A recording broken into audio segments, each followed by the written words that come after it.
Hello students, my name is Prashant Kumar और मैं स्वागत करता हूं आप सभी का अपने प्यारे चैनल विज्ञान विला एजुकेशन में। आई होप आपको ये वीडियो सीरीज बहुत ज्यादा पसंद आ रही होगी, तो प्लीज जल्दी से इस वीडियो को भी लाइक कर दीजिए और शेयर कर दीजिए और चैनल को सब्सक्राइब करना ना भूलें ताकि जो भी नया वीडियो हो वो आप तक सबसे पहले पहुंचे। तो चलिए स्टार्ट करते हैं आज की क्लास को। बच्चों शुरू करते हैं आज की क्लास को। बच्चों आज की क्लास का जो हमारा टॉपिक है ना, वो टॉपिक है reflection by convex mirror. I hope आप लोगों ने इसे पिछले वाली वीडियो क्लास को देखा होगा, है ना, समझा होगा उसको। और प्लीज बच्चों अगर अभी तक आपने इसकी पिछली वीडियो को नहीं देखा है तो जाके देखो, क्योंकि वो आपके कॉन्सेप्ट बिल्ड करेगी। राइट, एक्चुअली में जो ये वाली क्लास है बच्चों, ये उसी को फॉलो अप करेगा, बिकॉज पिछली क्लास में हम लोगों ने कॉनकेव मिरर को पढ़ा है कंप्लीटली, और आज की क्लास में बच्चों हम लोग कंप्लीट करेंगे reflection by convex mirror. Right, तो बहुत सारी बातें बच्चों हम उसी क्लास के फॉलोअप के फॉर्म में यहां पर यूज अप करेंगे, क्योंकि उसके कुछ रिजल्ट्स होंगे जो हम यहां यूज कर लेंगे। राइट, तो चलिए स्टार्ट करते हैं। अब आपको यहां स्टडी करना है reflection by a convex mirror. तो सबसे पहली बात तो ये बच्चों के कॉन्वेक्स मिरर बनता कैसे था। अगर आपको याद हो बच्चों, तो हम लोगों ने ये पढ़ा था कि जो स्फेरिकल मिरर्स होते हैं, they are of two types. Right, the first one is the concave mirror which we have already studied, and the second type is a convex mirror.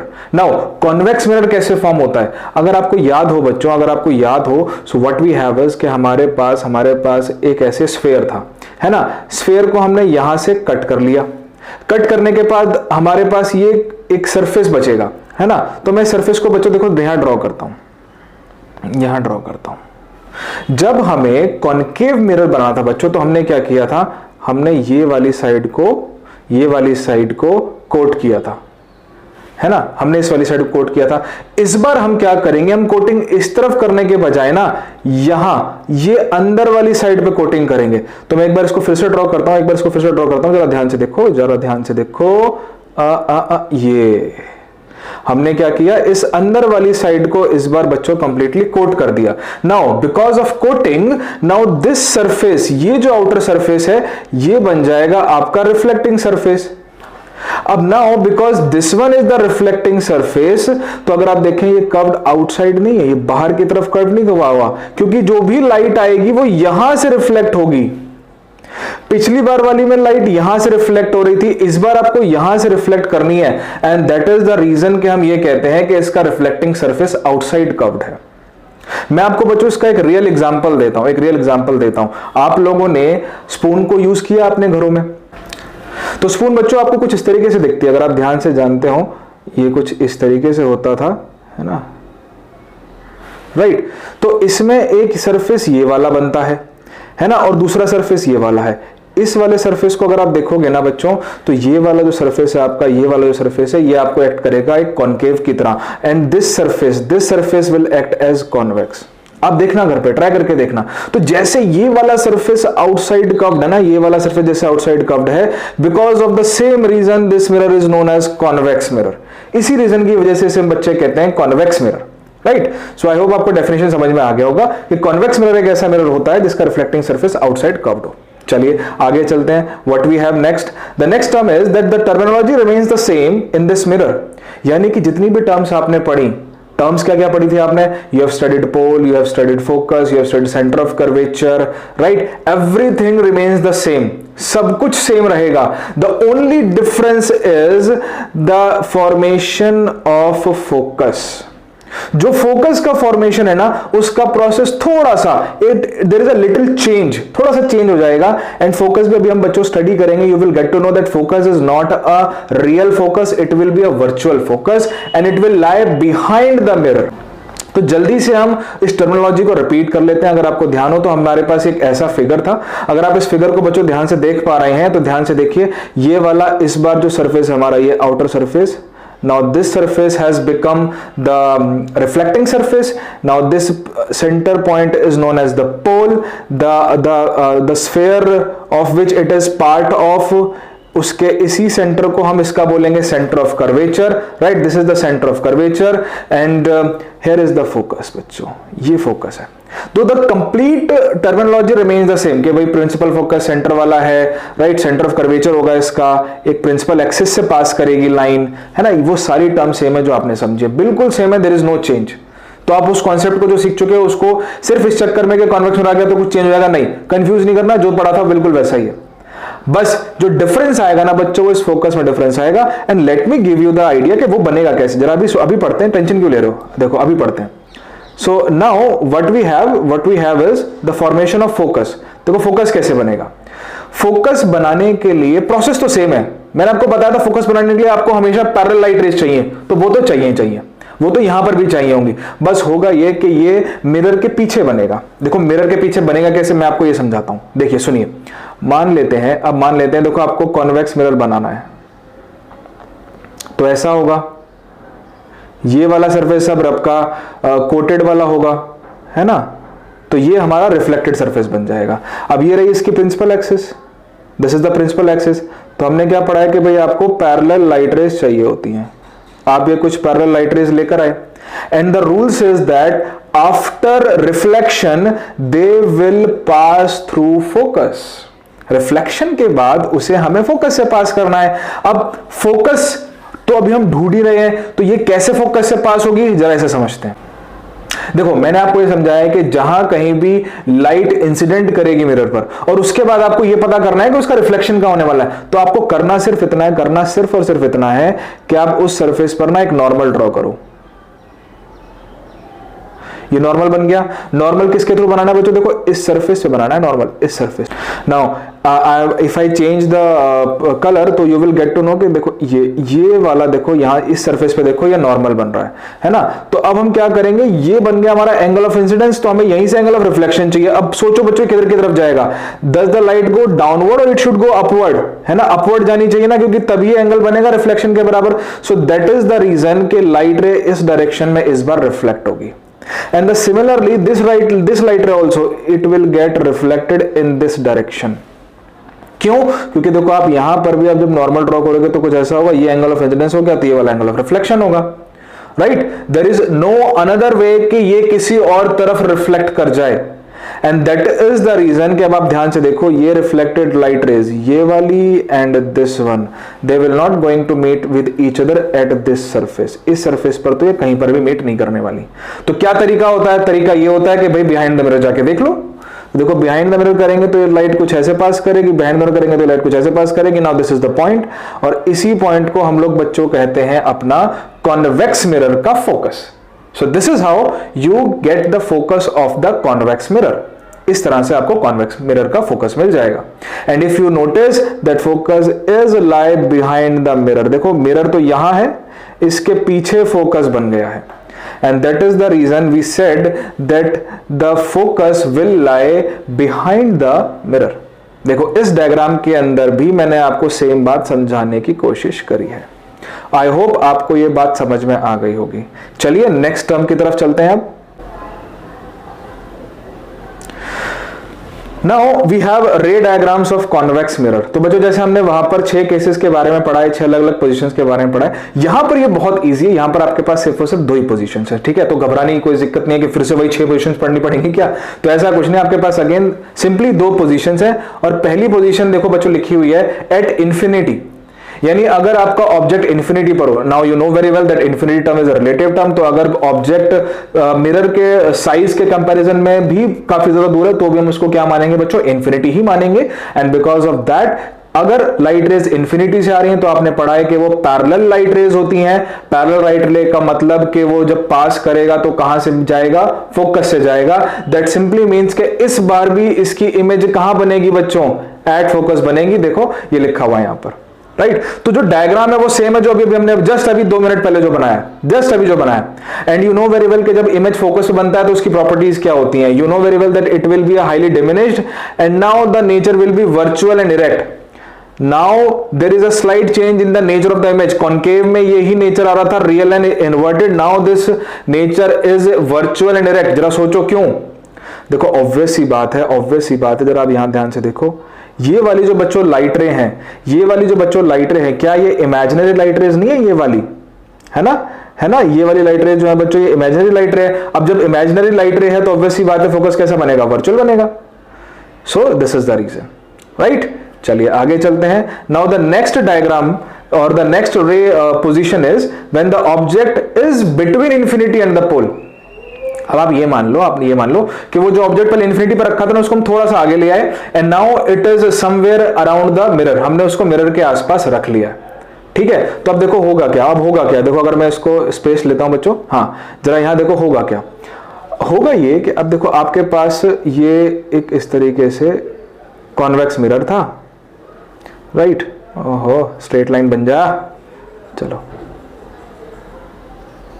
ये आपका पोल हो गया, राइट। इस बार ये वाला पॉइंट हमारा पोल है, ठीक है, तो हमने क्या किया, यहां पर एक ये ऑब्जेक्ट रख लिया। अब इससे आप क्या करोगे, ये लाइट ऐसे आएगी, now this is the incident ray, and now after incident ये क्या करेगी, ये पास करेगी आपके फोकस से, तो ये लो ये फोकस से पास हो गई, है ना, ये फोकस से पास हो गई। तो हमारा पहला वाला रूल यूज कर लिया मैंने यहां पर। नाउ सेकंड रूल इज कि मैं क्या करूंगा, मैं इसको पोल पे डाल देता हूं, तो जिस एंगल पर इंसिडेंट हुई है उसी एंगल पर रिफ्लेक्ट करनी चाहिए, तो ये लो मैंने रिफ्लेक्शन दिखा दिया। Now again the same scenario is happening that these two light rays will not gate intersect each other at this position, at this side, तो हम क्या करेंगे, इसको बिहाइंड द मिरर की तरफ बैक एक्सटेंड करने की कोशिश करेंगे, तो देखो एक्सटेंड कर दिया। Now after extended it you will get this position, यहां आपको इमेज मिल रहा है, यहां आपको इमेज मिल गया। तो पहली कंडीशन अगर मैं पूछूं नेचर की, तो देखो यहां पर अगेन आपने, तो अगर मैं पूछूं कि what is the nature of this image, तो अगेन देखो आपने इमेजिनरी लाइट रेस का इस्तेमाल किया है, तो ये वाली इमेज अगेन कैसी इमेज होगी, it will be a virtual image, right. And अगर आप देखें तो ये प्रिंसिपल एक्सिस के अबव बन रही है, तो ऐसी वाली इमेज को आपको पता है कि हम क्या कहते हैं, we will said it that it is an erect image also, so the nature will be virtual and erect. And if you notice the size of the image, that देखो ऑब्जेक्ट का साइज ज्यादा बड़ा है and image का size ज्यादा छोटा है, that means ये इससे छोटी बनेगी। इमेज कैसी बनेगी बच्चों, इसके कंपैरिजन में छोटी बनेगी, that means the image will be smaller in the size and हाँ एक और देखिए, ये बिल्कुल मिरर के पीछे बन रही है, it is behind the mirror, और बिहाइंड द मिरर बन रही है, तो इसका मतलब यही है कि अब आप इसको स्क्रीन पर भी नहीं दिखा सकते, जो हमने प्लेन मिरर में सीखा है। प्लेन मिरर में ऐसे हो रहा था कि जो आपकी इमेज थी वो मिरर के पीछे बन रही थी, तो आप नहीं उतार पाते थे उसको स्क्रीन पे। सिमिलरली हियर आल्सो, यहां पर जो इमेज बनी है वो स्क्रीन के पीछे बनी है, तो उसको आप स्क्रीन पर नहीं दिखा पाओगे। समझ में आ गया? So now let's go to the slide. तो देखिए इस फटाफट स्लाइड को ले आते हैं। हाँ देखिए ये वाला इमेज डायग्राम आपके इसके स्क्रीन के ऊपर आ गया है ना। तो आई होप आपको ये बातें समझ में आ गई होंगी, राइट। बट ये जो हमें एक इफेक्ट देखने को मिला है ना बच्चों, ये वाला, तो ये जो बच्चों हमें इफेक्ट देखने को मिला है ना कि जो भी आप ऑब्जेक्ट रखोगे उसकी ये हमेशा डिमिनिश्ड इमेज बनाएगा, छोटी इमेज बनाएगा हमेशा। इस बात से ना हमने एक, जो आप ऐसा कह सकते हो कि ये इसकी बहुत पिक्यूलर प्रॉपर्टी है, और एक ये बहुत हेल्पफुल होती है हम लोगों को।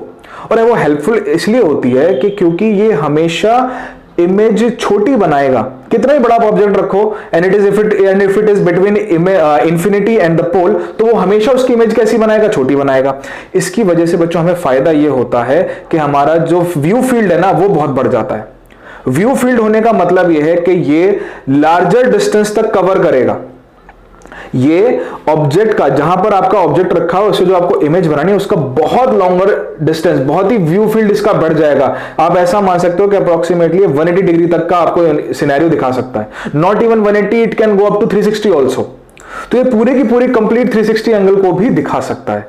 And this is the meaning of large view field. अब इस लार्ज व्यू फील्ड से फायदा ये होगा कि आप हर एक पर्टिकुलर ऑब्जेक्ट की इमेज को देख पाओगे, क्योंकि इसका व्यू फील्ड बहुत ज्यादा बड़ा है ना, क्योंकि इसे इमेज बनाएगा छोटी छोटी। तो अगर ये सबकी छोटी छोटी इमेज बनाएगा तो ये ज्यादा ऑब्जेक्ट्स को कवर अप कर सकता है। एंड इसी प्रॉपर्टी को बच्चों हम लोग बहुत ज्यादा वाइडली यूज करते हैं। और कहां यूज करते हैं, देखिए यहां मैंने लिखा हुआ है, it is widely used in monitoring. ये मॉनिटरिंग के तौर पे बहुत इस्तेमाल होता है। कहां पर आपने देखा होगा, स्पेशली अब आजकल रेलवे स्टेशन पर तो नहीं है, बट ये पहले बच्चों ट्रेडिशनली यूज होता था, लेकिन मेट्रो स्टेशन में यूज होता है। आपके जितने भी यहां पर दिल्ली के मेट्रो स्टेशन अगर आप जाके देखेंगे तो हर मेट्रो स्टेशन के दोनों साइड्स पर बच्चों कॉन्वेक्स मिरर लगा हुआ है, जिसमें आपको मेट्रो ट्रेन आती हुई कंप्लीट नजर आती है, आती हुई और जाती हुई। ऐसा क्यों पॉसिबल हुआ है, क्योंकि वो मिरर कॉन्वेक्स था, और कॉन्वेक्स मिरर का जो व्यू फील्ड एरिया होता है वो बहुत ज्यादा होता है। शॉप्स के अंदर बच्चों इसको इस्तेमाल किया जाता है। I have a image also, देखिए जहां पर शॉप में दिखाया गया है। ये बच्चों ध्यान से देखो, इस शॉप के अंदर देखो उसने एक मिरर लगाया अपने कोने में, और देखो पूरी शॉप को बच्चों देखो उसने कवर अप कर लिया। सो this is the ability of the convex mirror, जो इसको बहुत ज्यादा इंपॉर्टेंट बनाती है, और इसी की वजह से हम इसको बच्चों बहुत ज्यादा वाइडली यूज्ड भी करते हैं। right? So this is the very important use of the convex mirror. And other important use is कि ये बच्चों हमारे vehicles में भी use होता है. अब व्हीकल्स में कहां यूज होता है? जो हमारे रेयर व्यू मिरर्स होते हैं ना, देखो अगर आप बाइक, बच्चों आपने बाइक को देखा, अगर आप बाइक चलाते तो उसमें दो रेयर मिरर्स होते हैं, राइट? एक होता है लेफ्ट में, एक होता है राइट में. सिमिलरली कार्स के अंदर बच्चों तीन होते हैं, एक कार के अंदर होता है और दो उसके साइड्स में होते हैं. तो वो भी मिरर्स जो यूज होते हैं ना बच्चों, वो मिरर्स भी एक्चुअली में बच्चों कैसे होते हैं? आपके कॉन्वेक्स मिरर्स होते हैं, ठीक है? और उनका भी मेन काम ये है कि जो आपके पीछे ट्रैफिक आ रहा है, देखो जब आप अपने रोड पर चल रहे हो तो उसका एरिया आपको ज्यादा चाहिए ताकि आप पूरे ट्रैफिक को कवर अप कर सको दिखाने के लिए, और वो इस मिरर के पास है एबिलिटी. तो ये क्या करता है? ये पूरे ट्रैफिक को दिखा देता है आपको, राइट मिरर के अंदर भी और लेफ्ट साइड के मिरर के ऊपर भी, है ना? तो बच्चों देखो ट्रैफिक में भी ये यूज किया जाता है. एंड इफ यू, मेरे पास एक और इसका इमेज है, जरा ध्यान से देखो. ये वाली इमेज में बच्चों देखो, ये जो साइड मिरर है ये इसके पीछे से आने वाली कार को नजर कर रहा है ना? पीछे से आने वाली कार को दिखा रहा है वो आपको. नाउ वन इंपॉर्टेंट फैक्ट, अगर आप बच्चों इस पर ध्यान से गौर करें तो देखो यहां एक वार्निंग लिखी हुई है. आई होप आप उस वार्निंग को पढ़ पा रहे होगे. And the warning is object in mirror are closer than they appear. देखो मैंने इसी नोट को लिखा है, there is a warning written on the mirror which that shown that vehicle is much near in real. मतलब क्या है? क्योंकि इसका रेयर व्यू फील्ड बहुत ज्यादा बड़ा है, तो जब इमेज बनती है तो ऐसा नजर आता है कि वो ऑब्जेक्ट आपके जो इमेज बन रही है वो ऐसा शो कर देती है कि वो उससे दूर है, लेकिन in reality the object is much nearer to the vehicle, right? So इसी वार्निंग का हमें थोड़ा सा ध्यान रखना पड़ता है, लेकिन इसकी क्योंकि एक बहुत अच्छी प्रॉपर्टी है, कंप्लीट लार्ज व्यू फील्ड देता है, तो इस वजह से हम इसको बहुत यूज करते हैं. समझ में आ गया आप लोगों को? तो आई होप आपको ये मिरर का यूज समझ में आ गया होगा बच्चों. ये मिरर का यूज आपको याद रखना है, बहुत इंपॉर्टेंट है, एग्जाम में पूछा जाता है. ये एग्जाम में बच्चों आ जाता है, what is the use of convex mirrors, right? Now one important thing, जैसे कि हम लोगों ने ये पढ़ा कि जो हमारे कॉन्केव मिरर्स होते हैं, राइट, वो होते हैं कन्वर्जिंग मिरर्स. लेकिन अगर मैं आपसे पूछूं कि ये मिरर कॉन्वेक्स वाला जो है वो कैसा होगा, तो उसका आप जवाब क्या देंगे? ये बच्चों डाइवर्जिंग मिरर होता है. कन्वर्जिंग का काम था लाइट को एक जगह पर कन्वर्ज करना, एक जगह पर फोकस करना. यहां पर अगर हम देखें तो हमने देखा था कि जब पैरेलल लाइट रेज आ रही थी तो लाइट एक दूसरे से कन्वर्ज नहीं हुई, वो एक दूसरे से दूर जाने लगी थी. तो बिकॉज इसने क्या किया, आपकी लाइट रे को एक जगह से दूर कर दिया है. They are not meeting with at a single point, they are moving away from each other. तो इसीलिए बच्चों हम इसको कहते हैं डाइवर्जिंग मिरर. इसी वजह से बच्चे ये कहलाता है डाइवर्जिंग मिरर, राइट? सो कॉन्वेक्स मिरर का दूसरा नाम बच्चों क्या हुआ? It is diverging. And concave का दूसरा नाम क्या है बच्चों? ये देखो कन्वर्जिंग, राइट? तो ये आपको ध्यान रखना. So now there is a small comparison between concave and convex mirror, right? So concave mirror आपने पढ़ लिया है कि ये इसका रिफ्लेक्टिंग सरफेस इनवर्ड की तरफ कर्व्ड होता है. So it is written at the first point that it's reflecting surface is curved inward, whereas for the convex mirror its reflecting surface is curved outward. Second point is that this mirror is a converging whereas the second mirror is diverging, यानी कि convex mirror आपका diverging होता है. And there is a main difference between the focus of both the mirrors. जो focus है बच्चों concave का वो real and in front of the mirror होता है, लेकिन वहीं दूसरी तरफ जो डाइवर्जिंग मिरर का फोकस है वो वर्चुअल और मिरर के बिहाइंड लाई करता है, right? So this is also a important question, ये भी एग्जाम में पूछ लिया जाता है फॉर 1 मार्क एंड 2 मार्क. तो आप इन पॉइंट्स का बच्चों ध्यान रखें, राइट? चलिए let's go to the next slide. Now we have a very important topic which is known as sign convention बच्चों, राइट? काफी इंपॉर्टेंट टॉपिक है बच्चों ये sign convention. So now we have a very important topic बच्चों, sign conventions. देखिए ये वाला जो टॉपिक है ना, ये आपके न्यूमेरिकल्स में बहुत ज्यादा यूज होगा, न्यूमेरिकल्स में. और इससे न्यूमेरिकल्स हमेशा बच्चों आते ही आते हैं. एक न्यूमेरिकल कंफर्म है बच्चों, इससे आपके बोर्ड एग्जाम में एक न्यूमेरिकल पक्का आएगा, राइट? तो ये कन्वेंशन बहुत इंपॉर्टेंट है, बहुत अच्छे से सीखने हैं. अभी मैं आपको जो कन्वेंशन बता रहा हूं बच्चों वो आपकी बुक की लैंग्वेज बता रहा हूं, लेकिन मैं इस बुक की लैंग्वेज को ज्यादा फॉलो नहीं करता हूं. मेरा एक अपना अलग तरीका है. आई होप, वैसे तो ये तरीका बहुत मोस्ट कॉमन है, कई स्कूलों में इसी तरीके से टीचर्स पढ़ाते भी हैं, लेकिन it is a widely used method and the answer will always remain right. आप इसकी कंफ्यूजन मत रखो कि आंसर आपका गलत आ जाएगा. अगर आपने इस मेथड को सीख लिया तो आपका आंसर हमेशा पक्का 100% सही आएगा. Right. So now first of all let's discuss कि साइन कन्वेंशंस हैं क्या, देन इसको अप्लाई न्यूमेरिकल में कैसे करना है, वो मेथड क्या है, वो ट्रिक क्या है, मैं आपको अभी समझा दूंगा। तो बेटा कन्वेंशन ये कहती है बच्चों that all the distances should be measured from the pole. You know very well कि भाई हर मिरर में, चाहे वो कॉनकेव मिरर हो चाहे वो कॉन्वेक्स मिरर हो, अगर मैंने अभी ये मिरर बनाया तो now you know very well that this will be a concave mirror, right. So मान लीजिए यहां पर आपका पोल है, तो आपको ये ध्यान रखना है कि आप जब भी आप कोई भी डिस्टेंस मेजर करेंगे, किन डिस्टेंसेस की बात कर रहा हूं मैं, आपको पता है जब हम ऑब्जेक्ट को रखेंगे, जब हम इस ऑब्जेक्ट को रखेंगे तो देखिए इस ऑब्जेक्ट का कुछ ना कुछ डिस्टेंस होगा, है ना, इसको हम कहते हैं ऑब्जेक्ट डिस्टेंस। जब कहीं इमेज बनेगी तो उसका भी कोई डिस्टेंस होगा, उसको हम कहेंगे image distance. Then you have radius of curvature, you have focal length, ये सारे डिस्टेंसेस आपके पास हैं। तो ये डिस्टेंसेस जब भी आप मेजर करेंगे ये हमेशा पोल से मेजर किए जाएंगे। The direction of measure will be like this, आप यहां से मेजर करेंगे, हमेशा पोल की तरफ से आपको मेजर करना है। यानी कि आप ये मान सकते हो कि to measure the distance pole will be your starting point, pole आपको ओरिजिन होगा, अब वहां से डिस्टेंस को मेजर करना शुरू करोगे, right. So the first convention is this. Now second convention is, देखिए मैंने इस डायग्राम में भी आपको यही दिखाया बच्चों, जरा इस डायग्राम को ध्यान से देखो, व्हाट वी हैव, देखो ये डिस्टेंस, ये पोल आपको नजर आ रहा है, यहीं से हमें सारे के सारे डिस्टेंसेस मेजर करने हैं, यहीं से हम सारे के सारे डिस्टेंस को क्या करेंगे बच्चों, मेजर करेंगे। Now next is distance which are measured in opposite direction of the light ray are taken as negative, otherwise positive। यानी जो भी डिस्टेंस लाइट रे की अपोजिट डायरेक्शन में चलेगा, मान लीजिए बच्चों, मान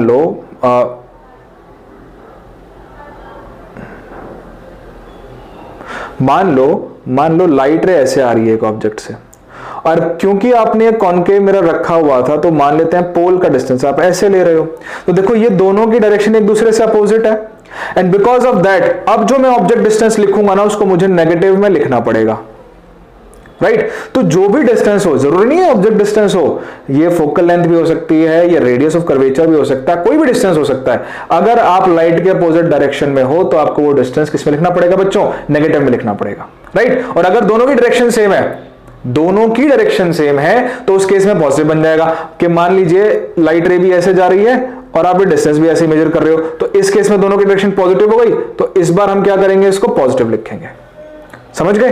तो ये है आपका second point, right. Now we have the third point.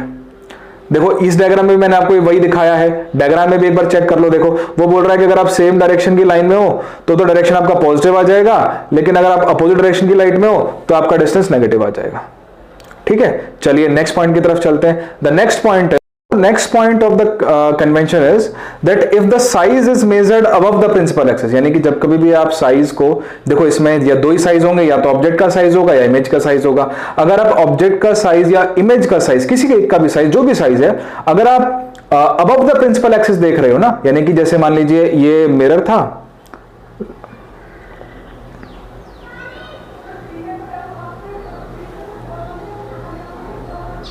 तो जैसे मान लो ये आपका मिरर था, ये प्रिंसिपल एक्सिस है, अगर आप साइज इस तरफ मेजर कर रहे हो ना, दोनों में से साइड किधर की तरफ भी हो, लेकिन अगर आप ऊपर की तरफ मेजर कर रहे हो तो इनका ये साइज पॉजिटिव में लिया जाएगा, लेकिन अगर आप यहां मेजर कर रहे हो तो देखो ये वाला साइज तो आपका पॉजिटिव में होगा, लेकिन ये वाला साइज बच्चों होगा आपका नेगेटिव में, राइट। तो ये अबाउट है साइज, ये साइज के अबाउट आपका कन्वेंशन है। Next is if magnification is negative, मान लेते हैं नेगेटिव आ जाती है मैग्निफिकेशन, तो आपको तो पता है कि नेगेटिव आएगी मैग्निफिकेशन, तो क्या करना पड़ेगा, अगर नेगेटिव तो इसका मतलब ये होता है कि जो इमेज है आपकी वो रियल एंड इन्वर्टेड है, और अगर पॉजिटिव आ जाए तो वो इमेज कैसी होती है, वर्चुअल एंड इरेक्ट होती है, ठीक है बच्चों। सो देखो वही रे डायग्राम बच्चों वापस से आपके पास है। नाउ एक बार जल्दी से रिवाइज कर लेते हैं। पहला ये था कि अगर आप सेम डायरेक्शन में ले रहे हो तो पॉजिटिव अपोजिट में लोगे तो बच्चों आएगा नेगेटिव।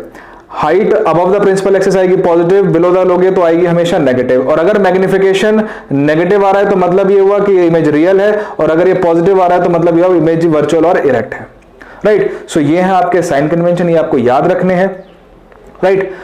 अभी हम एक इसका वीडियो करेंगे बच्चों जिसमें सिर्फ और सिर्फ मैं न्यूमेरिकल्स को डिस्कस करूंगा जो आपके बोर्ड एग्जाम्स में पूछे गए हैं। तो उस वाली वीडियो के अंदर मैं आपको एक्चुअली में समझाऊंगा कि हम ये साइन कन्वेंशंस अप्लाई कैसे करेंगे, राइट। और इसको हम थोड़ा इजी मेथड में सीखेंगे। आई नो ये बुक की लैंग्वेज थोड़ी सी आपको दिक्कत देगी, बट आपको सीखना तो पड़ेगा, राइट। तो बस आज की क्लास में बच्चों यहीं तक आज की क्लास को हम खत्म करते हैं। वीडियो को देखने के लिए थैंक यू सो मच। और प्लीज अगर आपको वीडियो पसंद आया तो जल्दी से इसको वापस से लाइक कर दो, शेयर कर दो, अच्छे अच्छे कमेंट्स कर दो। लेकिन अगर आपकी कोई डाउट है, कोई क्वेरी है, तो प्लीज आगे कमेंट सेक्शन में भी अपने उन सवालों को पूछो, ठीक है। चलिए मिलते हैं अगली क्लास में नए टॉपिक्स के साथ, तब तक के लिए गुड बाय, थैंक